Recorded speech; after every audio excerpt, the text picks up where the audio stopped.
All right, this is Chemistry 110. This is your lecture guide that's posted to Blackboard. And you can see the table of contents there. What you notice is that there are several things you need to work on memorizing right away.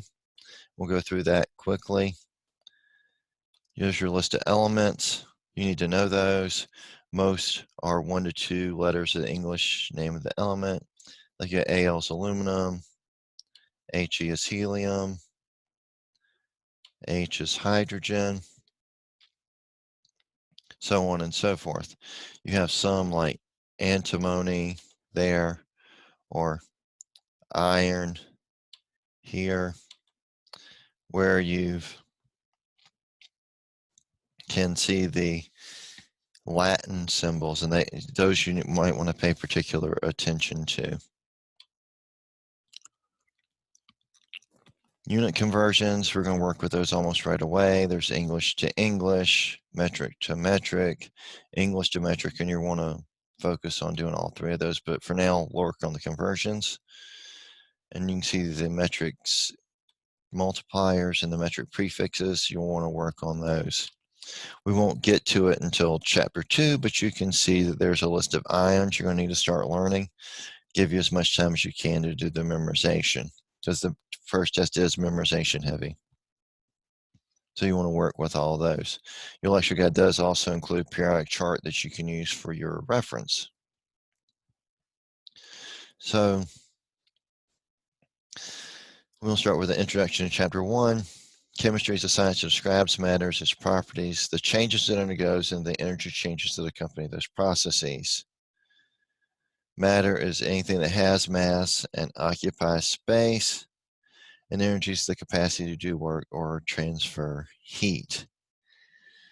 And those second two definitions apply really to the chemistry definition, and we're going to be working with that terminology throughout the term. We have three main phases of matter: solid, liquid, and gas. And we'll have phase changes between there.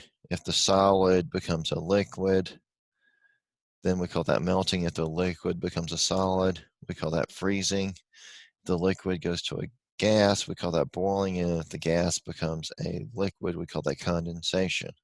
Most substances do those things. What we find is that a few substances will go from a solid to a gas without ever being a liquid in between. And when that happens, the solid goes to a gas, we call it sublimation. For example, dry ice does that. The gas going to a solid we call deposition, and that would be the forming of the dry ice. Scientific method. Scientific method is a process for experimentation that uses observations to explore and answer questions. A hypothesis is a tentative explanation to educate guess. That's what you think would happen. It's what would provide a basis for more experimentation to figure out what's going on. That can be either proved or disproved. A hypothesis need not necessarily be correct to be valid. It just needs to be testable. A theory is a model that describes a particular set of scientific data, and it does require that you have a lot of data to build a more complex model.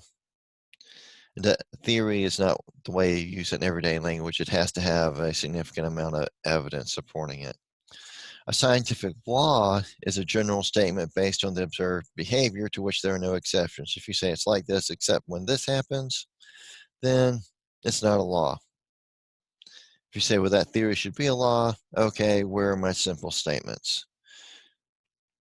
And so the law is not necessarily more scientifically valid than a theory. It's just you can distill those statements out. For example, the law of conservation of mass states that mass is neither gained nor lost during a chemical reaction or a physical change. Law of conservation of energy states that matter or energy is never created nor destroyed. It's just transferred from one form to another form. So those would be good examples of laws where there's no real exceptions. Chemical and physical properties and changes.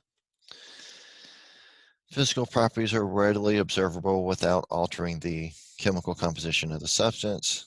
things like color, size, luster, what that is shiny or not, its odor, its density, its melting point, its boiling point, are all physical properties. You can use those properties for identification of a substance.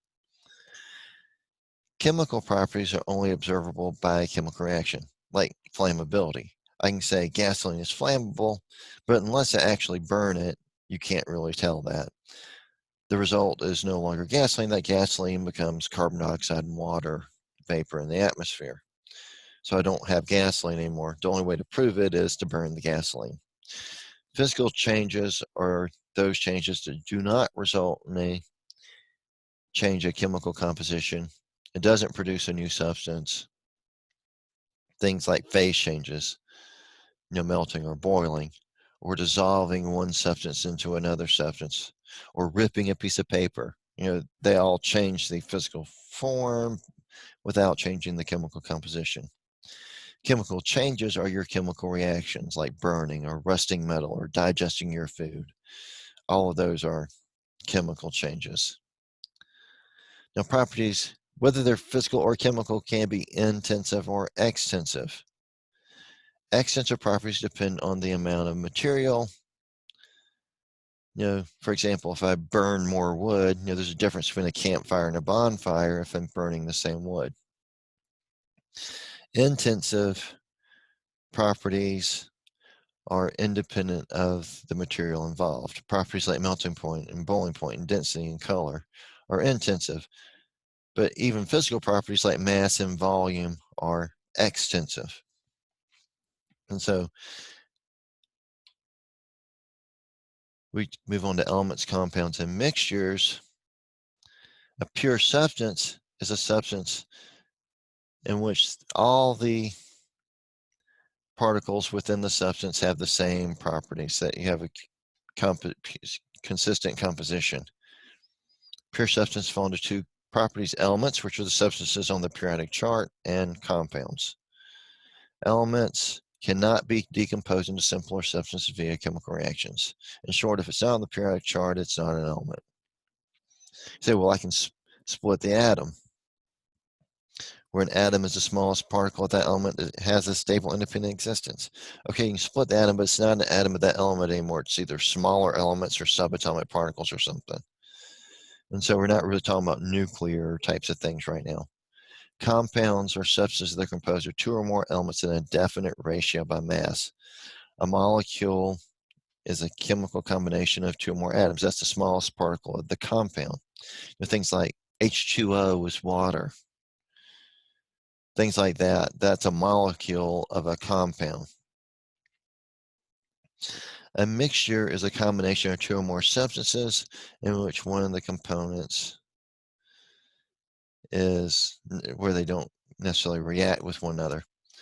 So it's a mixture of two or more substances. If it's not uniform, we say it's heterogeneous. If it's uniform throughout, we say it's homogeneous.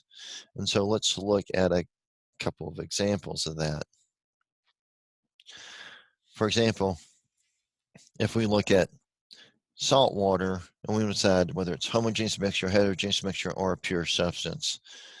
Salt water, if I take salt and dissolve it into water, the salt dissolves. I form a nice uniform mixture. And so I'd say that was homogeneous. Wood and rocks, I can see the layers in the wood, or I can see this different specks of different minerals in the rocks mixed together. So those are heterogeneous mixtures. Sugar, if we're referring to table sugar, is a compound called sucrose. And it is a compound. It has a formula of C12H22O11. And so it definitely does have a compound that's consistent composition. And so this was an introduction to chemistry and some of the memorization and some of the first part of the chapter where it's a lot of definitions. We'll pick up again with the next topic in the next video.